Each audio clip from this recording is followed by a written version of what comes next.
প্রিয় ভাইয়া ও আপুরা, গত ভিডিও ক্লাসে আমরা ডাল্টনের আংশিক চাপ সূত্রের সংজ্ঞা এবং যেই আংশিক চাপের সংজ্ঞা এবং এখানে সূত্রটার যে বিবৃতি সেটা নিয়ে আলোচনা করে এসেছিলাম। আজকে সেই জিনিসটা দেখিয়ে আমরা কিছু কেস স্টাডি নিয়ে আলোচনা করব। প্রথমেই ডাল্টনের আংশিক চাপ সূত্রের যে বিবৃতিটা ছিল সেটা ছিল যে নির্দিষ্ট তাপমাত্রায় পরস্পর বিক্রিয়াহীন দুই বা ততোধিক কোনো গ্যাস মিশ্রণের মোট চাপটা হবে মিশ্রণে উপস্থিত প্রতিটি উপাদানের আংশিক চাপের সমষ্টির সমান। এবং গাণিতিকভাবে ভাইয়া এটাকে দেখিয়েছিলাম যে মোট চাপটাকে আমরা কিভাবে দেখাবো, ক্যাপিটাল পি দিয়ে দেখাবো, এবং আংশিক চাপটাকে আমরা দেখাবো কি ছোট হাতের পি দিয়ে। এবং আমি ছোট হাতের এবং বড় হাতের পি আলাদা আলাদা করে লেখার নিয়মও শিখিয়ে এসেছিলাম। এরপরে ভাইয়া দেখিয়ে এসেছিলাম যে আংশিক চাপ কাকে বলছি আমরা। আসলে কোনো গ্যাস মিশ্রণে কোনো একটি নির্দিষ্ট উপাদান গ্যাস কর্তৃক মিশ্রণের সমগ্র আয়তন এককভাবে দখল করলে যে পরিমাণ চাপ প্রয়োগ করে সে পরিমাণ চাপকে সংশ্লিষ্ট গ্যাসের আংশিক চাপ বলা হয়। আজকে আমরা প্রথম কেসটা নিয়ে আলোচনা করব। প্রথম কেসটা হচ্ছে যে বিভিন্ন চাপে সংরক্ষিত গ্যাসকে শূন্য পাত্রে মিশানো হলে, মানে খালি একটা পাত্রে মিশানো হলে কি ঘটনা ঘটবে। প্রথমে দেখে নেই আমাদের এখানে শর্তগুলো কি কি। বলা হচ্ছে, মনে করি স্থির উষ্ণতায় বা স্থির তাপমাত্রায় ভি আয়তনের পাত্রে পিএ চাপে ভিএ পরিমাণ এ গ্যাস, পিবি চাপে ভিবি পরিমাণ বি গ্যাস এবং পিসি চাপে ভিসি পরিমাণে সি গ্যাস মিশ্রিত করা হলো। আমি যদি এই জিনিসটা একটু ছবি এঁকে দেখাই, হয়তো তোমাদের আরও একটু ক্লিয়ার হয়ে যাবে। প্রথমে আমরা একটা পাত্র নিলাম। এই পাত্রটাকে আমি বলছি যে এই পাত্রটার আয়তন হচ্ছে ভি আয়তনের পাত্র এটা। এখানে তিনটা গ্যাস নেওয়া হলো। প্রথমে যেই গ্যাসটা নিলাম সেই গ্যাসটাকে আমি বলছি এ গ্যাস, এবং যেহেতু এ গ্যাস সেহেতু তার ক্ষেত্রে চাপটা হবে পি এ এবং আয়তনটা হবে ভি এ। আরেকটা গ্যাস নেওয়া হলো যেটা হচ্ছে বি গ্যাস, তার ক্ষেত্রে চাপটা কত পিবি আর আয়তন হচ্ছে ভিবি, এবং লাস্ট যে গ্যাসটা সেটা হচ্ছে সি গ্যাস, এর ক্ষেত্রে ভিসি এবং পিসি। তার মানে এই জিনিসটাকে তুমি তুলনা করতে পারো। ধরো তোমার কাছে তিনটা কাপ আছে এবং তিনটা কাপে বিভিন্ন আয়তনের চা সেখানে রাখা আছে, এবং এক একটা চায়ের মিষ্টি এক এক রকম। তুমি যদি ওই 3 কাপে রাখা ভিন্ন ভিন্ন পরিমাণের চা বড় কেটলিতে ঢেলে নাও, সেক্ষেত্রে আমি ধরে নিলাম যে কেটলির আয়তনটা হচ্ছে V. R A B C তিনটা কাপে বিভিন্ন চাপে, মানে তুমি বলতে পারো বিভিন্ন মিষ্টির এবং বিভিন্ন পরিমাণের চা ছিল। এবার তুমি যখন ভি আয়তনের পাত্রে চাগুলোকে ঢেলে দিলে, মানে কেটলিতে ঢেলে দিলে, এখানে যেহেতু এ বি সি তিনটাই গ্যাস, তাদের পূর্বে যে কন্ডিশনগুলো ছিল সেগুলো দেখানো হলো। যেমন এ গ্যাসের ক্ষেত্রে তার এক ধরনের চাপ আয়তন ছিল, বি গ্যাসের ক্ষেত্রে আরেক রকম এবং সি গ্যাসের ক্ষেত্রে আরেক রকম, যখন তারা তাদের নির্ধারিত পাত্রে সংরক্ষিত ছিল। যখন এ ভি এ পাত্রে ছিল, বি ভিবি পাত্রে ছিল এবং সি গ্যাসটা ভি সি আয়তনের পাত্রটাতে ছিল, তখনকার একরকম কন্ডিশন। কিন্তু শুধু ভিতে যখন দিয়ে দিলে তখন কি তার চাপটা চেঞ্জ হয়ে যাবে। আমরা জানি যে বয়েলের সূত্র অনুযায়ী এই জিনিসটা চেঞ্জ হয়। এবার প্রথমে তাহলে আমরা দেখে নেই স্থির তাপমাত্রায় বয়েলের সূত্র অনুযায়ী এ গ্যাসটার আংশিক চাপটা কত হবে। এ গ্যাসের আংশিক চাপটা আমি একটু ডান পাশে রাফলি দেখাই।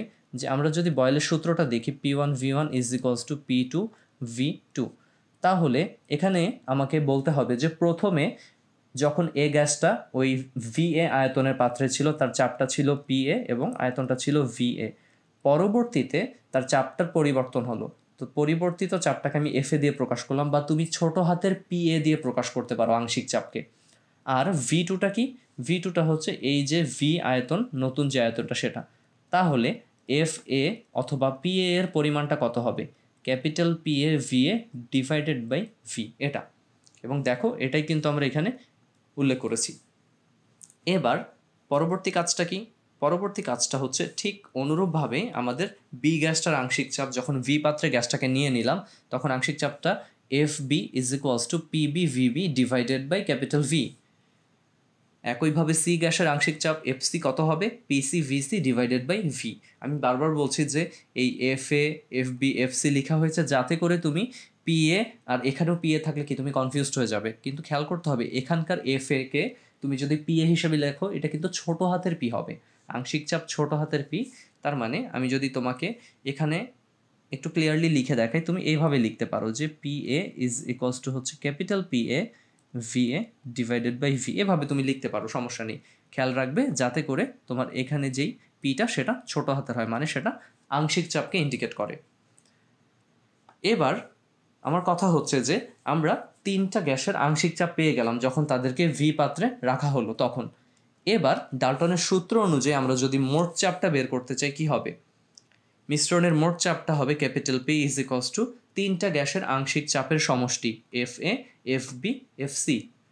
এবার তাদের মানগুলো বসিয়ে দিলাম, অর্থাৎ এখানে যে মানগুলো আমরা বের করেছি এই মানগুলো বসানোর পরে আমরা এখান থেকে আরেকটা সূত্রে চলে আসলাম যে লবে থাকছে শুধু P F V A plus P V V V plus P C V C whole divided by V, মানে পুরো যে পাত্রটা তার যে আয়তনটা সেটা। তো এটা হচ্ছে যখন ভিন্ন ভিন্ন চাপে বা ভিন্ন ভিন্ন শর্তে সংরক্ষিত গ্যাসগুলোকে তুমি নতুন কোনো একটা আয়তনের পাত্রে নিয়ে নিচ্ছ।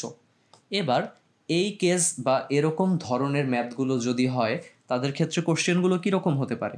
ধরো আমি তিনটা গ্যাসের কথাই বলছি, যে নাইট্রোজেন গ্যাস, অক্সিজেন গ্যাস এবং আরেকটা হচ্ছে হাইড্রোজেন গ্যাস। তারা পূর্বে একটা নির্দিষ্ট এটিএম চাপে এবং একটা নির্দিষ্ট এমএল আয়তনে ছিল। ওকে, তারপরে তাদেরকে একটা 500 ml আয়তনের পাত্রে নিয়ে নেওয়া হলো। এবার পাত্রে মোট চাপ কত, এভাবে কোশ্চেন দিতে পারে। আবার একটু ঘুরিয়ে পেঁচিয়েও দিতে পারে, কিন্তু সবসময় খেয়াল রাখবে তোমার যদি এমসিকিউতে এই ধরনের ম্যাথগুলো আসে সেক্ষেত্রে তুমি ডিরেক্ট মোট চাপের জন্য এই সূত্রটা ব্যবহার করতে পারো।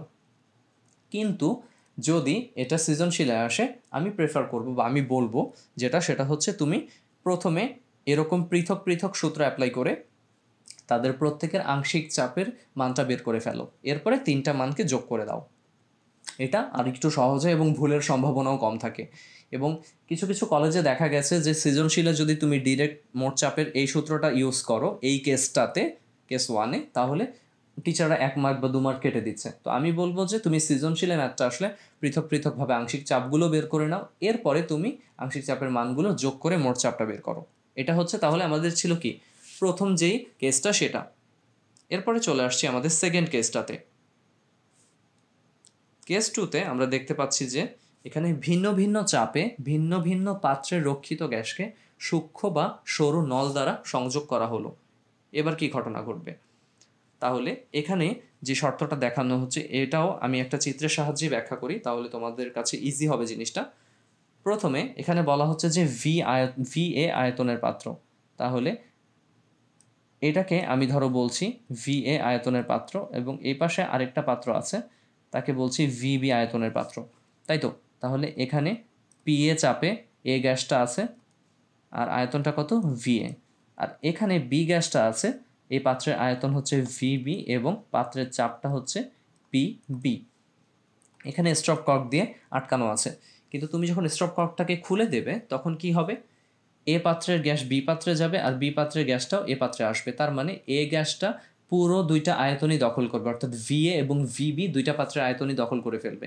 আবার অনুরূপভাবে বি গ্যাসটাও কি করবে, তার ভিবি আয়তন তো সে পূর্বে দখল করাই ছিল, এবার ভিবি এর সাথে ভিএ এর আয়তনটাও সে দখল করে ফেলবে। কখন এই ঘটনা ঘটবে, যখন আমরা স্টপ ককটাকে তুলে দিলাম, ঠিক আছে। এবার তাহলে আমাদের নতুন সূত্রটা অর্থাৎ আংশিক চাপ যখন বের করব তখন আবার সেই বয়েলের সূত্র অনুযায়ী, কিন্তু এবার আংশিক চাপ বের হবে কিভাবে একটু খেয়াল করে দেখো। তোমার আগের চাপ ছিল এ গ্যাসের জন্য পি এ, আয়তন ছিল ভি এ। যখন সে দুইটা পাত্রের আয়তনই দখল করে ফেলো তার আয়তনটা কি বেড়ে গেল না, বেড়ে কতটুকু হলো ভি এ প্লাস ভিবি, আর তার নতুন আংশিক চাপটা কি এফ এ। তার মানে এখানেও তুমি কি একইভাবে আমাদের যেই বয়েলের সূত্র আছে সেটা অ্যাপ্লাই করো, তার মানে P one V one is equals to P two V two. এবার মানগুলো আমরা বসিয়ে নিই, পি এ ছিল এরপরে ভি এ ছিল ইজ ইকুয়ালস টু পি টুটা চেঞ্জ হয়ে এফ এ, আর ভি টু মানে নতুন যে আয়তনটা সেটা কত V A plus V B. তাহলে এখান থেকে আমরা এফ এটাকেও বের করে নিতে পারি, এফ এটা কতটুকু, এফ এটা হবে P A V A divided by V A plus V B, যেটা আমি বামে দেখিয়েছি। অনুরূপভাবে আমরা এবার চলে যাই বি গ্যাসের আংশিক চাপে। বি গ্যাসের আংশিক চাপটাও একইভাবে বের করা যায়, F B is equals to P B VV divided by V A plus VB. এবার মোট চাপ তুমি বের করতে পারবে। মোট চাপের ক্ষেত্রে capital P is equals to F A F B এর সমষ্টি, তারপরে মানগুলো বসিয়ে দিলাম এবং আমরা ফাইনাল যে রেজাল্টটা দেখতে পাচ্ছি P A V A plus PB VB whole divided by V A plus VB. একটা জিনিস খেয়াল করো যে আগের কেসটার সাথে এই কেসটার ডিফারেন্স কোথায়।